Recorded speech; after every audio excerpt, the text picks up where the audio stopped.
I've always believed that the strongest structures are built with patience. As an architect, I know that rushing leads to foundation cracks and structural weaknesses that might not show for years until, suddenly, everything collapses. The same, I discovered, applies to justice. When my wife accused me of abuse, the world believed her immediately. The police, our friends, my colleagues, even my own mother called to ask if I'd gotten help for my issues. But I had been building my defense long before Vanessa launched her attack, laying each brick of evidence with the same precision I used when designing the downtown library that had earned me my reputation. Some might call it paranoia. I prefer to think of it as foresight.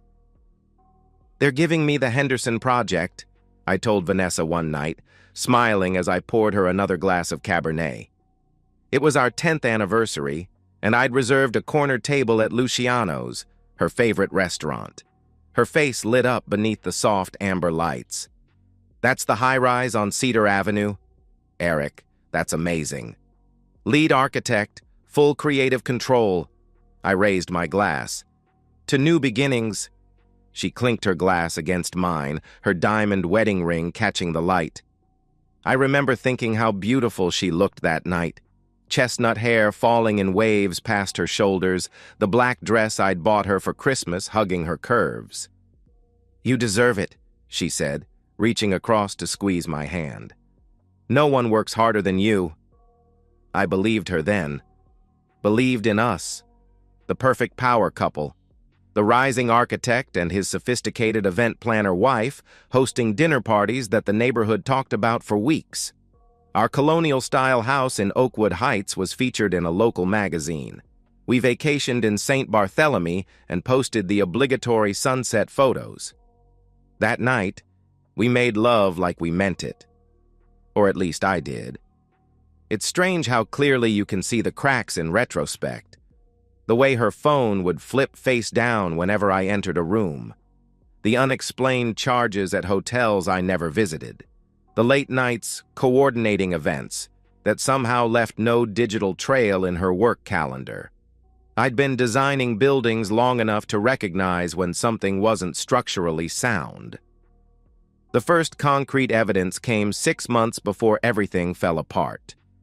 I had returned early from a conference in Chicago, a pipe burst in the convention center, flooding the exhibition hall, and they canceled the final day's presentations. I hadn't told Vanessa. Some impulse made me take an Uber instead of calling her for a ride. Our house was quiet when I entered, but her car was in the driveway. I set my luggage down softly in the foyer and listened. A laugh, her laugh, drifted from upstairs, followed by the lower rumble of a man's voice. I should have confronted them then, stormed upstairs, caught them in the act, become the wounded, righteous husband. That's what they show in movies. Instead, I quietly retrieved my suitcase and slipped back outside. I drove to a coffee shop and waited 3 hours before texting her that my flight had landed. "Can't wait to see you," she replied. "Dinner's in the oven." That night, she kissed me with the same lips that had been on him. Told me about her uneventful day managing a charity luncheon. Asked about my boring architect stuff with practiced interest. And later, she turned away from me in bed, claiming exhaustion. I lay awake until sunrise, planning. The private investigator, Raymond Costa, was a retired police detective with steady hands and sad eyes. 90% of my cases are exactly like yours, he told me in his sparse office, blinds half drawn against the afternoon sun. But most people wait until they're served divorce papers to come see me. "I'm not most people," I replied. "No, you're not." He studied my face. "Most people come in here crying or punching walls. You're eerily composed." I pushed an envelope across his desk. $5,000. There's another 5 when you give me confirmation of the affair and the man's identity. Raymond didn't count the money. "What exactly do you want me to do with this information once I have it? Confront her? File for divorce?" "Neither," I said. "I want comprehensive surveillance. Photos, video, audio, when possible. Text message records if you can get them. I want to know where they meet, what they say to each other, and what they're planning. Planning? His eyebrows rose. You think there's more than just an affair? I thought about the conversation I'd overheard the previous week. Vanessa on the phone in our garden, voice hushed. He'd never survive that kind of accusation. His reputation is everything to him. We just need to be careful about the timing. Yes, I told Raymond. I think there's more. The digital recorders were smaller than I expected, each barely larger than a USB drive. I placed them strategically, one beneath the console table in our foyer, one taped under her vanity, one in the living room bookshelf, and one in my home office. I synchronized them to my secure cloud account that Vanessa knew nothing about. I became methodical, creating a documented timeline of her movements, cross-referenced with what she told me versus what actually occurred. I installed a GPS tracker on her car and monitored the credit card statements daily. I kept a journal, recording every inconsistency, every lie, no matter how small. When Vanessa told me she was having lunch with her college friend Melanie, I knew she was actually meeting him at the Edgewater Hotel. When she claimed to be working late on the Thompsons' anniversary party, I had photos of her entering his downtown penthouse apartment. I knew his name now. Mark Renard, real estate developer, married, wealthy. I researched him extensively, found the properties his company had developed, the charity boards he sat on with his wife Catherine, the interviews where he spoke about family values and community investment. I learned about his children's private schools and his vacation home in Aspen. I was building a case, piece by piece, and with each new piece, I felt less pain and more purpose. The phone call from Vanessa's friend Sophie wasn't entirely unexpected, but the timing caught me off guard. Eric, I don't know how to say this, she stammered. There was background noise. She was calling from her car. Vanessa came to me yesterday. She had bruises on her arm. She said that things have been getting worse at home. My hand tightened around the phone, but my voice remained neutral. That's concerning to hear. When did she say this happened? Last weekend? After some argument about the charity gala. Eric, I've known you both for years, but she was shaking when she told me. She made me promise not to tell anyone, but I can't just... I was in Portland last weekend, I interrupted quietly. The Western Architecture Symposium. There are about 200 people who can confirm I was there from Friday morning until Sunday evening. Silence on the line. Sophie, think carefully. Did Vanessa specifically say I caused those bruises? Not in those exact words, but the implication was clear. I see. I paused, choosing my next words carefully. Sophie, I appreciate you calling me. I think Vanessa needs help, but not the kind you're thinking of. I can't say more right now. Just be careful what you believe.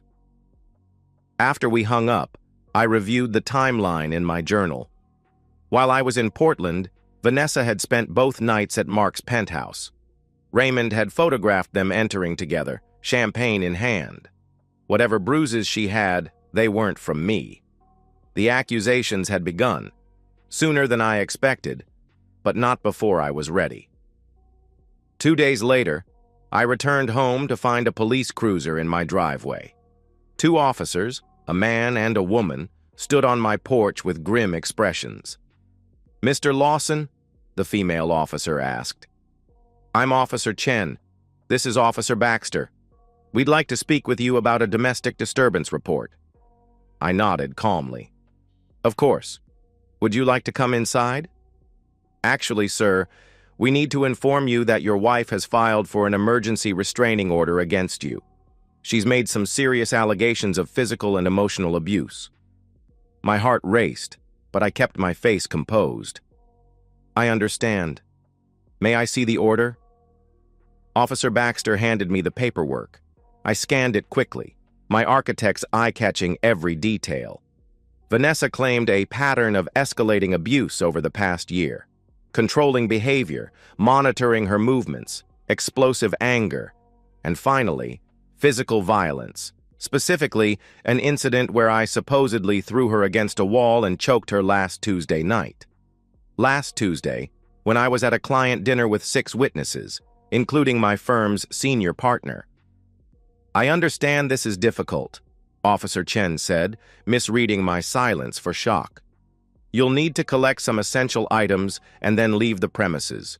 You cannot contact your wife or come within 500 feet of her or your home until the hearing next week." I looked up from the papers. "May I gather my things?" "Yes, but we'll need to accompany you." I nodded and led them inside. In my office, I collected my laptop, some clothes, and a small lockbox from my desk drawer. As I packed, I noticed the empty spaces where Vanessa had removed her photos from our shelves. She'd been planning this, preparing the stage before the performance. "Do you have somewhere to stay?" Officer Baxter asked as I locked the front door for what might be the last time. "Yes," I replied. "I'll be fine." As their cruiser pulled away, I saw a curtain twitch in our bedroom window. Vanessa, watching, probably expecting tears or rage. Instead, I simply got into my car and drove away, the backup drives with all my evidence safely in the lockbox beside me. The hotel room was impersonal but clean. I sat at the small desk and opened my laptop, reviewing the latest report from Raymond. He'd been thorough, photographing Vanessa entering Mark's building the night before, capturing their lingering goodbye kiss in the underground parking garage this morning. I had expected the restraining order, but the timing was aggressive. Vanessa was accelerating her plan, which meant I needed to adjust mine. My phone buzzed with texts from colleagues, friends, asking versions of, "Is it true?" Word spread quickly in our social circle. I didn't respond to any of them yet. Instead, I called my firm's managing partner, Robert. "Eric," he answered, his voice grave. "I've just heard. The partners are meeting tomorrow morning to discuss the situation." "I understand," I said. "You need to protect the firm's reputation. These allegations, they're serious. The Henderson project—" "I know," I cut in. "You'll need to reassign it while this is sorted out. I'm not calling to argue about that." "Then what?" "I need you to trust me, Robert. I need you to remember that you've known me for 15 years, and Vanessa for only 5. I'm asking for time. The court hearing is next Friday. Wait until then before making any permanent decisions." He sighed heavily. "The client is already asking questions. The publicity will be much more favorable to the firm if you stand by me and I'm vindicated," I finished for him. "Think about how that headline reads." A long pause. "1 week, Eric. That's all I can give you. It would be enough." The media found the story irresistible. A prominent architect, respected community member, exposed as an abuser by his brave wife. The headlines were predictably sensational. "Local architect faces abuse allegations. Vanessa Lawson speaks out. I lived in fear. Pattern of abuse, hidden behind perfect marriage facade." Vanessa had given an exclusive interview to the local paper, complete with tearful photographs and carefully worded accusations that stayed just on the right side of libel laws. She described a controlling husband whose charming public persona masked a private terror. She was good. I had to give her that. When my phone rang with an unknown number, I almost didn't answer. But something made me pick up. "Mr. Lawson?" A woman's voice, unfamiliar. "This is Catherine Renard." My grip tightened on the phone. Mark's wife. "Mrs. Renard, how did you get this number?" "That doesn't matter." Her voice was taut with controlled anger. "I think we need to talk about your wife and my husband." We agreed to meet at a quiet cafe 30 miles outside the city. Catherine Renard was elegant even in casual clothes, her silver-streaked dark hair pulled back in a simple ponytail. The only sign of her distress was the slight redness around her eyes. "I received this yesterday," she said without preamble, sliding a manila envelope across the table. "Anonymous, but I think you know what's in it." I opened it carefully. Inside were photos, Vanessa and Mark together, entering hotels, kissing in his car, at restaurants with their hands intertwined. Nothing I hadn't seen before. "I didn't send these," I told her honestly. She studied my face. "But you knew?" "Yes." "How long?" she asked. "About 6 months," I replied. "But I suspect it's been going on longer." Catherine took a slow sip of her tea. "The abuse allegations, are they true?" "No," I replied. "That's what I thought." She leaned forward. "Mark has been different lately, secretive. I checked our accounts. He's been moving money, large amounts." This was new information. "When?" I questioned.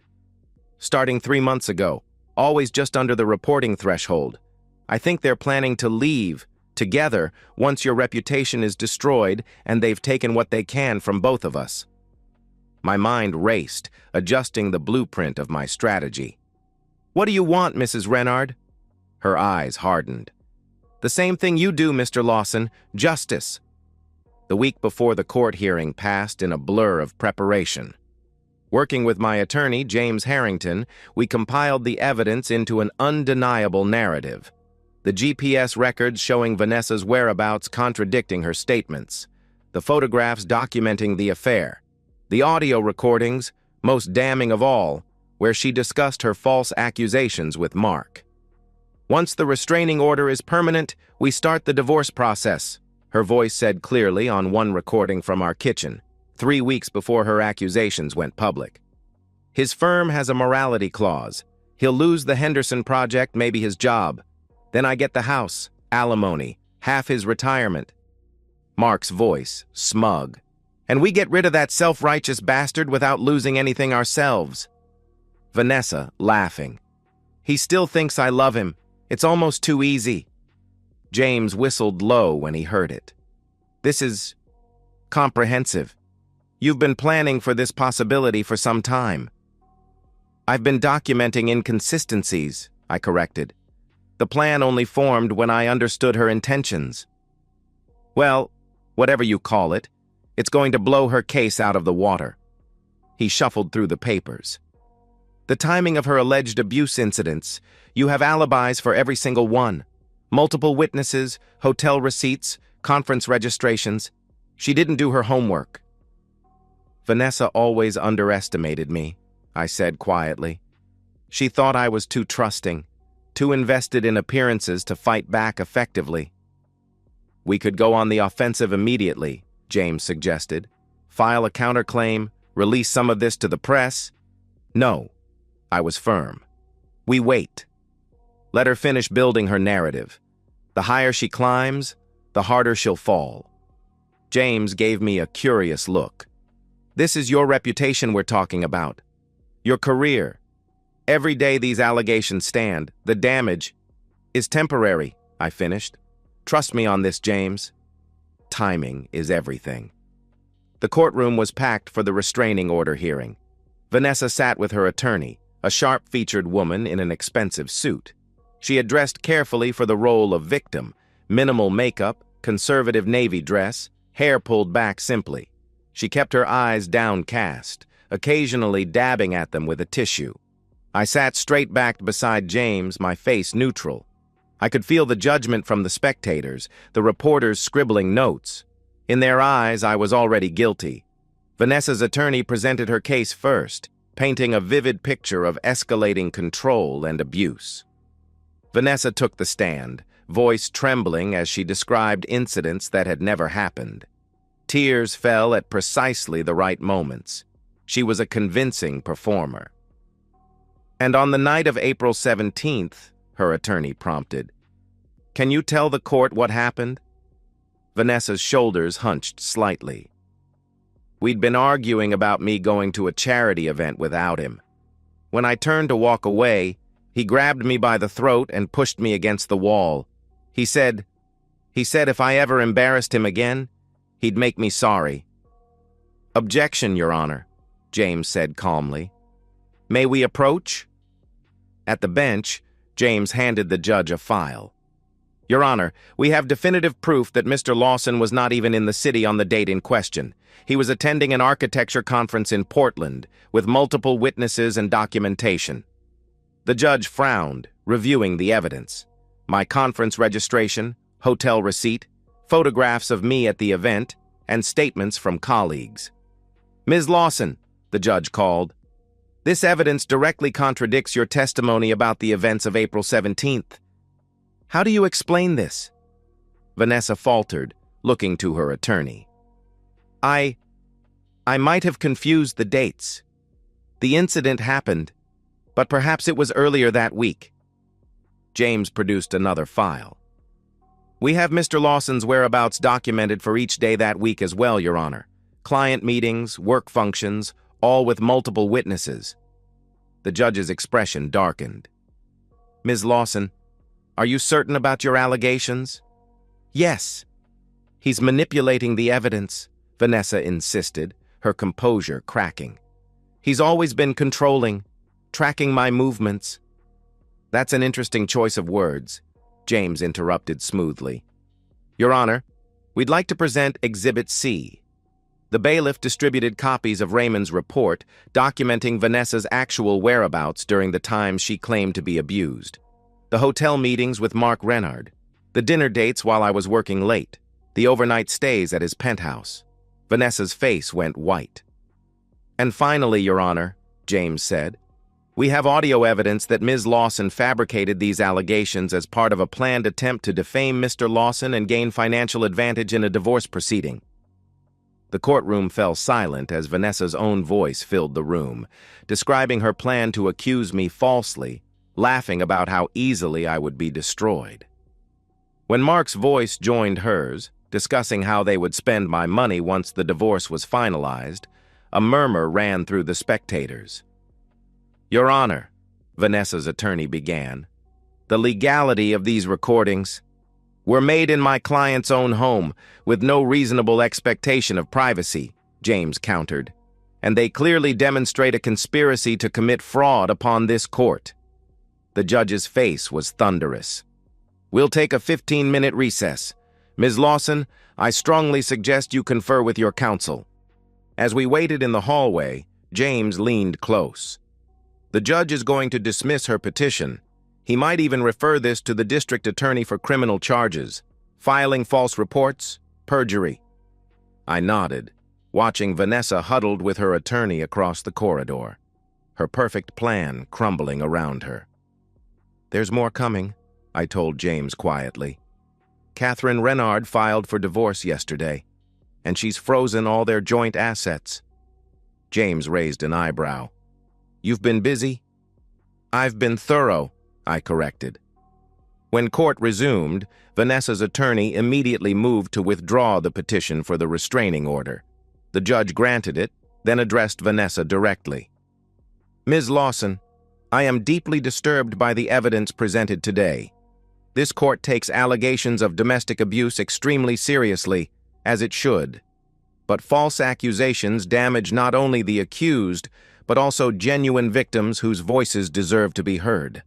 I am referring this matter to the district attorney's office for potential criminal charges. You are excused. As Vanessa hurried from the courtroom, reporters followed, shouting questions. The narrative was already shifting. By tomorrow, the headlines would tell a very different story. The fallout was swift and comprehensive. By evening, the first news reports appeared online. Architect cleared. Wife's abuse claims exposed as fraud. By the next morning, the full story had broken, complete with carefully edited excerpts from the recordings. Vanessa's social media supporters turned on her viciously. The same community that had embraced her as a brave survivor now vilified her as a manipulative liar. My phone rang constantly. Colleagues, friends, apologizing for doubting me. Robert called to say the Henderson project was mine again, with the client's full support. The partners want to issue a public statement backing you, he added. This could actually be good for the firm. Standing by our people, commitment to truth, all that. I accepted their support graciously, neither gloating nor bitter. In public, I was the wronged husband who had faced the accusations with dignity, who had trusted in the legal system, who asked only for the truth to be known. Privately, I monitored the collapse of Vanessa's world with methodical attention. The district attorney charged her with filing a false police report, perjury, and attempted fraud. Her attorney dropped her case, citing irreconcilable differences in case strategy. Former friends deleted supportive posts and distanced themselves publicly.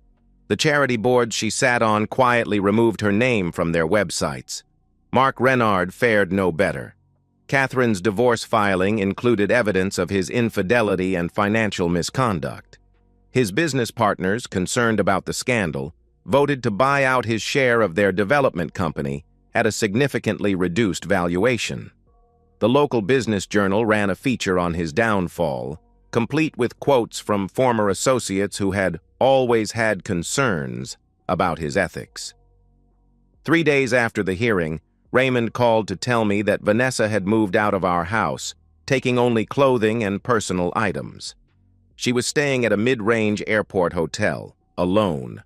Mark, it seemed, had disappeared to his Aspen property, his phone disconnected. She tried to use your joint credit card, Raymond added. It was declined. I think the reality is setting in. I nodded, though he couldn't see me. Keep monitoring. Let me know if anything changes. I had already filed for divorce, citing adultery and fraud. My new attorney, one of the best in the state, assured me that given the evidence, Vanessa would receive nothing. No alimony, no property. Her name would be removed from our accounts. The house would remain mine. She'll be lucky if she doesn't serve jail time, he told me. The DA is making an example of her. False accusations are a hot-button issue right now. I accepted this with a nod. I don't want her in jail. I just want the truth acknowledged. But we both knew that the damage to her reputation, her social standing, her future employment prospects, that punishment would be far more lasting than any jail sentence. Vanessa called me exactly 1 week after the hearing. I watched her name flash on my phone screen, considering whether to answer. Curiosity won out. Hello, Vanessa. Eric. Her voice was hoarse, as if she'd been crying. We need to talk. I don't think we have anything to discuss. My attorney, please, she interrupted. 5 minutes. In person. That's all I'm asking. I shouldn't have agreed. There was nothing to gain. But some part of me wanted to see her face when her world had collapsed. Wanted her to see that I was still standing. We met at a public park, at a bench visible from the parking lot. Safe. Neutral territory. Vanessa looked diminished, her designer clothes replaced by jeans and a plain sweater, her hair pulled back carelessly. The confident, polished woman I had married was gone. Thank you for coming, she said, not quite meeting my eyes. I sat at the opposite end of the bench. 5 minutes. She twisted her hands in her lap. I know there's nothing I can say to fix this, but I want you to know. The things I said about you, the accusations. I didn't mean for it to go so far. Mark convinced me. Stop. My voice was quiet but firm. Don't insult me by lying again. I heard the recordings, remember? This was your plan, your idea, your execution. She flinched.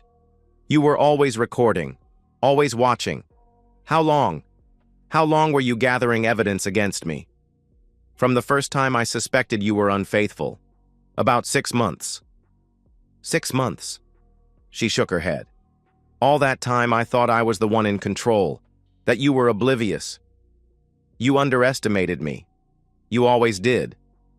And Mark? Did you plan what happened to him too? I allowed myself a small smile. Catherine Renard is an intelligent woman. Once she had the information, she made her own decisions. Vanessa looked out across the park, where children played on swings while their parents watched from nearby benches. Normal lives. Intact families. I've lost everything, she said quietly. My friends won't speak to me. I can't get a job in this city. Everyone knows my face now. The legal fees alone." She trailed off, then looked at me directly for the first time. "What do you want from me, Eric? An apology? Begging? Public humiliation? Tell me what would satisfy you." I studied her face, the face I had once loved, had planned a future with. I felt no triumph in her destruction, no joy in her suffering, only a sense of completion, of architectural precision. "I don't want anything from you, Vanessa. That's the point you're missing. I don't need your remorse or your punishment to move forward. I simply removed a destructive element from my life." "So clinical," she whispered. "So calculated. Maybe I wasn't so wrong about you after all." I stood, straightening my suit jacket. "Your 5 minutes are up. Don't contact me again. All communication goes through my attorney from now on." As I walked away, she called after me. "He didn't love me either, you know. Mark. He left me the moment things got difficult. Men like you, like him. You're all the same in the end." I didn't turn back. Her words meant nothing now. She meant nothing. The civil lawsuit was James's idea. Defamation, malicious prosecution, intentional infliction of emotional distress. He ticked off on his fingers. "The damages to your reputation, your career, your mental well-being are substantial and documented. We could easily secure a 7-figure judgment." "She doesn't have that kind of money," I pointed out. "No, but Mark Renard does, and we can name him as a co-defendant based on the conspiracy evidence. Catherine's divorce isn't final, they're still dividing assets. A judgment against him now becomes part of that equation." I considered it carefully. The lawsuit wasn't about money. I didn't need it. My career had not only recovered but flourished. The Henderson project was proceeding ahead of schedule. I'd been approached about a possible partnership at the firm, but the lawsuit would be the final piece, the completion of the structure I had been building all these months. "File the paperwork," I told James. The case never went to trial. Mark Renard's attorneys, already fighting a losing battle in his divorce, advised settlement. The final amount, $2.3 million, was largely symbolic. Mark would pay the bulk of it, with Vanessa responsible for a token amount she would likely never be able to repay. The settlement included a public statement acknowledging the false nature of the accusations and a formal apology. It was printed in the same newspaper that had run Vanessa's tearful interview months earlier. Justice, precisely engineered. 1 year to the day after the court hearing, I stood on the observation deck of the Henderson building, my building, and looked out over the city. 42 stories up, the people below moved like miniature figures in an architect's model. Cars followed the grid of streets I had memorized over decades of living here. Sunlight glinted off the river that curved through downtown. My phone buzzed with a text from Catherine Renard. "Final divorce decree signed today. Thank you again for everything. Dinner sometime?" We had developed an unexpected friendship over the past year. Not romance. We were both too scarred for that. But a quiet understanding. Two people who had survived similar betrayals and emerged stronger. I texted back, "Congratulations. Dinner sounds good." Raymond had kept me updated on Vanessa, though I hadn't asked him to. Old habits, perhaps. She had left the city 6 months ago, moving to a small town in another state. Working as an assistant at a local event planning company, a far cry from the high-profile clients she once managed. Living in a 1-bedroom apartment with second-hand furniture, starting over from nothing. Mark had fared marginally better, protected by the buffer of family money, but his reputation in the real estate world was irreparably damaged. The scandal had stained his name in the industry. His new developments struggled to find investors. Catherine had received the Aspen house in the divorce settlement, along with the majority of their liquid assets. As for me, I had the life I had built, my career, my home, my reputation not just restored, but enhanced by how I had handled the crisis. I had been invited to speak at conferences about architecture and resilience. A profile in a national magazine had described me as unflappable in the face of personal turmoil. If I sometimes woke in the night, reaching for a warm body no longer there, that was my private burden. If the house echoed with emptiness when I returned from work, I filled it with music or called friends to come over.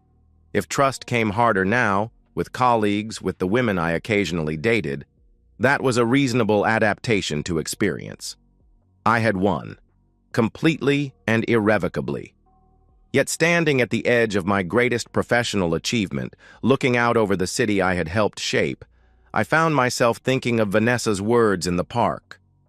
So clinical, so calculated. Perhaps she had been right about that much. I had approached her betrayal like an architectural problem, methodically, precisely, with careful attention to structural integrity.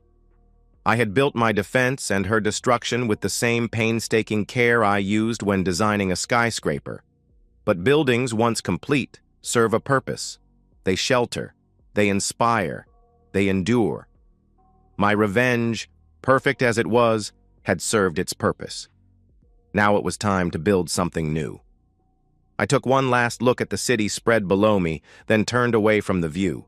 The future, my future, waited to be designed. And so, we've reached the end of today's story.